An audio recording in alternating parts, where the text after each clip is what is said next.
Look, there is work to be done. The state of our economy calls for action, bold and swift, and we will act, not only to create new jobs, but to lay a new foundation for growth. We will build the roads and bridges, the electric grids and digital lines that feed our commerce and bind us together. We will restore science to its rightful place and wield technology's wonders to raise healthcare's quality and lower its cost. We will harness the sun and the winds and the soil to fuel our cars and run our factories, and we will transform our schools and colleges and universities to meet the demands of a new age. All this we can do. All this we will do. Now, there are some who question the scale of our ambitions, who suggest that our system cannot tolerate too many big plans.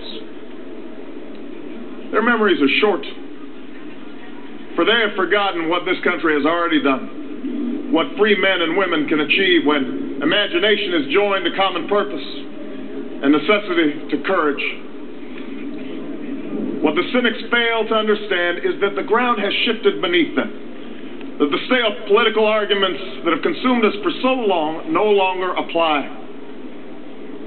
The question we ask today is not whether our government is too big or too small, but whether it works, whether it helps families find jobs at a decent wage, care they can afford, a retirement that is dignified.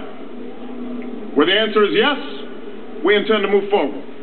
Where the answer is no, programs will end. And those of us who manage the public's dollars will be held to account to spend wisely, reform bad habits, and do our business in the light of day, because only then can we restore the vital trust between a people and their government. Nor is the question before us whether the market is a force for good or ill. Its power to generate wealth and expand freedom is unmatched. But this crisis has reminded us that without a watchful eye, the market can spin out of control. The nation cannot prosper long when it favors only the prosperous. The success of our economy has always depended not just on the size of our gross domestic product, but on the reach of our prosperity, on the ability to extend opportunity to every willing heart. Not out of charity, but because it is the surest route to our common good.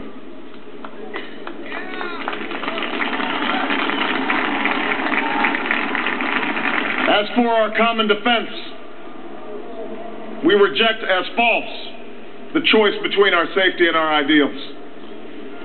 Our founding fathers, faced with perils that we can scarcely imagine, drafted a charter to assure the rule of law and the rights of man, a charter expanded by the blood of generations. Those ideals still light the world, and we will not give them up for expedience's sake. And so, to all the other peoples and governments who are watching today, from the grandest capitals to the small village where my father was born, know that America is a friend of each nation and every man, woman, and child who seeks a future of peace and dignity, and we are ready to lead once more.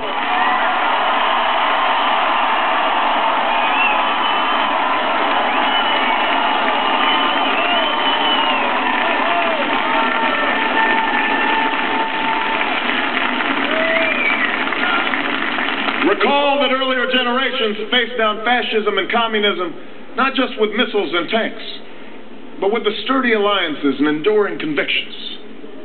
They understood that our power alone cannot protect us, nor does it entitle us to do as we please. Instead, they knew that our power grows through its prudent use.